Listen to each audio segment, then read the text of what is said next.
News नशा, आदत हर खबर की।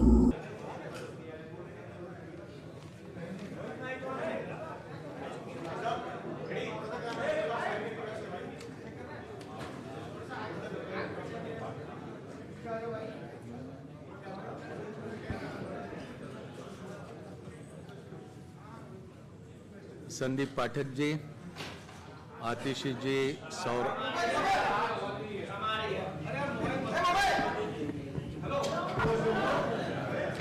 आवाज नहीं आ रही? अभी आ जाएंगे। हाँ, संदीप पाठक जी, आतिशी जी, दीपक बाबरिया जी, सौरभ भारद्वाज जी, अरविंदर सिंह लवली जी और यहाँ पर उपस्थित सभी पत्रकार साथियों, नमस्कार। पिछले कुछ समय से इंडिया गठबंधन के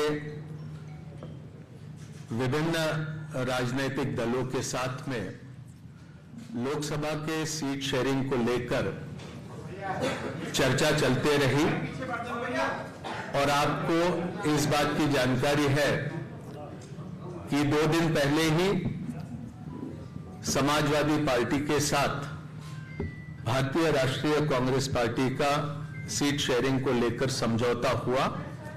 उसकी घोषणा लखनऊ से हुई। समाजवादी पार्टी को 1 सीट लोकसभा की खजुराहो ये मध्य प्रदेश में देने का भी ऐलान लखनऊ से किया गया। पिछले दिनों में आम आदमी पार्टी के साथ लंबी चर्चा हुई और चर्चा के उपरांत भारतीय राष्ट्रीय कांग्रेस और आम आदमी पार्टी के बीच सीटों को लेकर समझौता हुआ है, जिसको आपके समक्ष यहां पर मैं रखने का काम करूंगा। मुझे खुशी है कि 2 महत्वपूर्ण राजनीतिक दल इंडिया गठबंधन के आने वाला लोकसभा चुनाव का पूरा जिम्मा एक साथ संभालेंगे और जिस तरह की परिस्थितियां आज मुल्क में बनी है, जो चुनौतियां हमारे लोकतंत्र और हमारे संविधान के सामने बनी है, उनका मुकाबला करने के लिए इंडिया गठबंधन पूरी तरह से सशक्त तरीके से उसका मुकाबला करने के लिए तैयार है और उसी कड़ी में आम आदमी पार्टी और कांग्रेस पार्टी का सीटों को लेकर समझौता हुआ।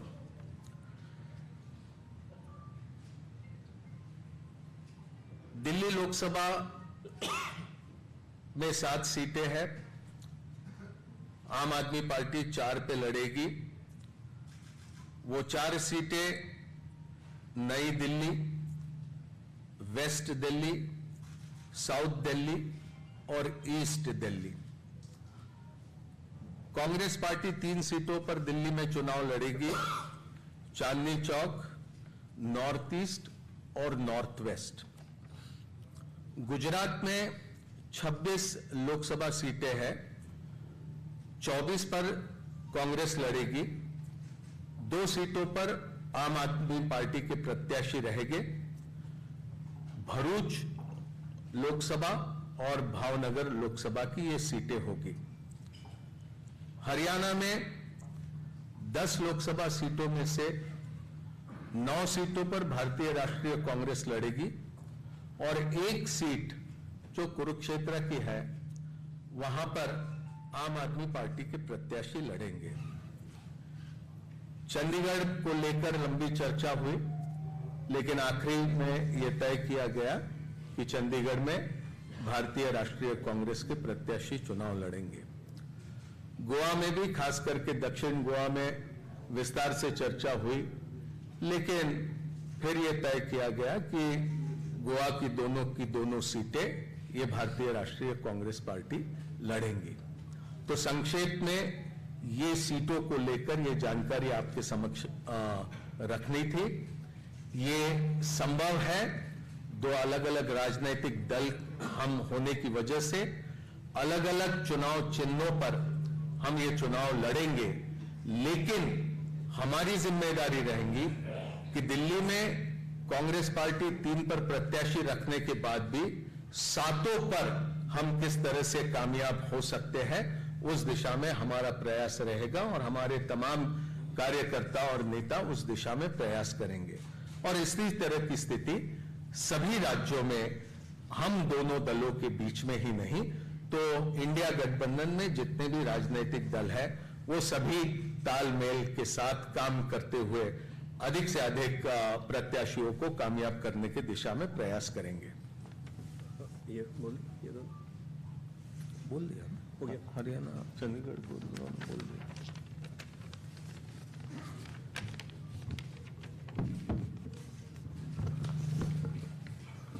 धन्यवाद मुकुल जी, आप सबका स्वागत है।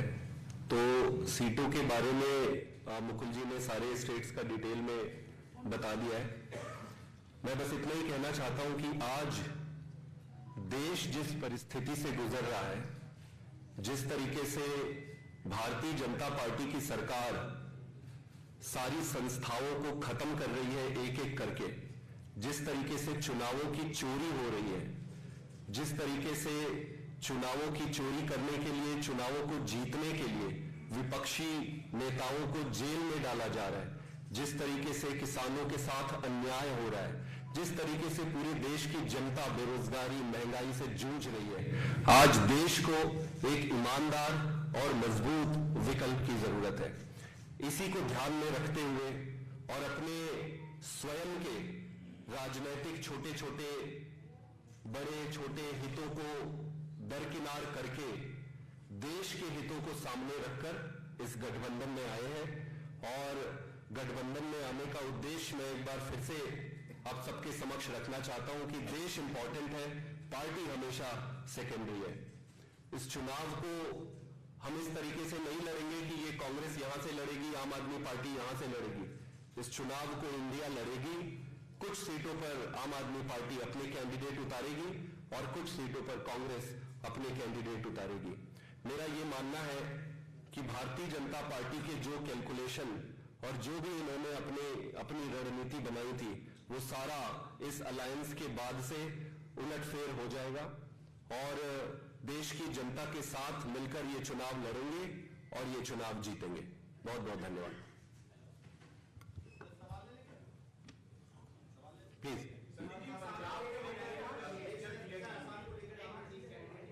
पंजाब में दोनों पार्टियों ने म्यूचुअली ये तय किया है कि अलग अलग चुनाव लड़ेंगे।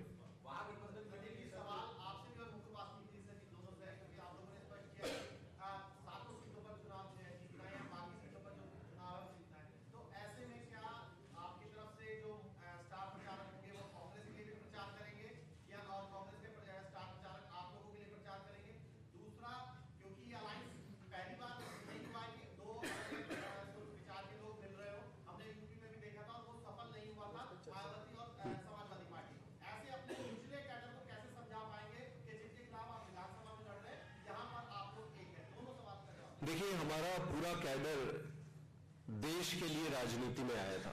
आज अगर हमारे कैडर से पूछोगे कि क्या इंपॉर्टेंट है, वो कहेगा कि देश इंपॉर्टेंट है। और वो भली भांति आज की राजनीतिक परिस्थिति को समझ रहे। तो मिलके लड़ेंगे, कैडर साथ में लड़ेगी। और रहा सवाल कैंपेन के छोटे छोटे जो प्रश्न आपने पूछे हैं, वो सारा मिलके जब स्ट्रैटेजी बनाएंगे तो उस पर डिस्कस कर लेंगे।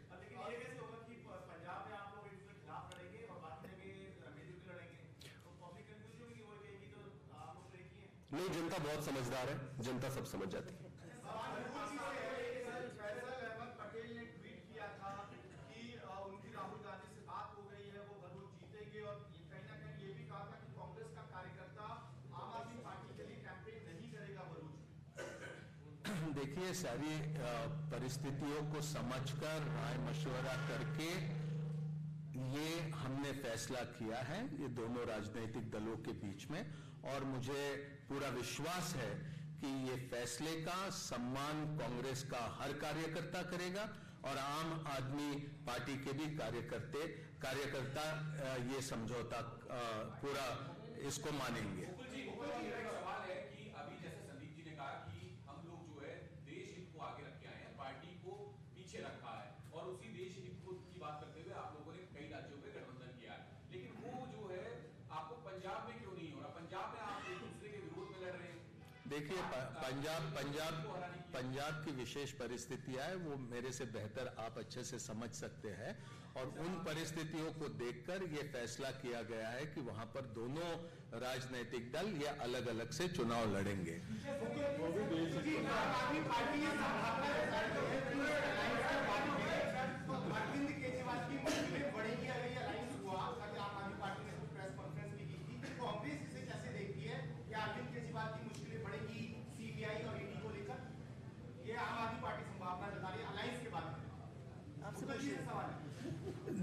देखिए, ये सिर्फ आम आदमी पार्टी या आम आदमी पार्टी के नेता अरविंद केजरीवाल जी तक के ही ये प्रश्न सीमित है, ऐसा मैं नहीं मानता हूं। आज जिस तरह की परिस्थितियां भारतीय जनता पार्टी ने देश की राजनीति में खड़ी करी है, पूरे मुल्क में एक तरह से कहे कि ये लोकतंत्र के सामने चुनौती है। हर किसी के ऊपर ईडी, हर किसी के ऊपर सीबीआई, हर किसी के ऊपर इनकम टैक्स, हर किसी के ऊपर इस तरह से दबाव डालने की राजनीति भारतीय जनता पार्टी कर रही है, जो हम समझते हैं कि भारत के लोकतंत्र के लिए बहुत खतरनाक है। और इसका मुकाबला सिर्फ आम आदमी पार्टी ही नहीं, भारतीय राष्ट्रीय कांग्रेस ही नहीं, भारत के लोग इसका मुकाबला करेंगे। Thank you. और आप हमसे जुड़े रहने के लिए सब्सक्राइब करें YouTube पर, फॉलो करें Twitter पर और लाइक करें Facebook पर। और ज्यादा जानकारी के लिए आपको टाइप करना होगा सिर्फ न्यूज़ नशा।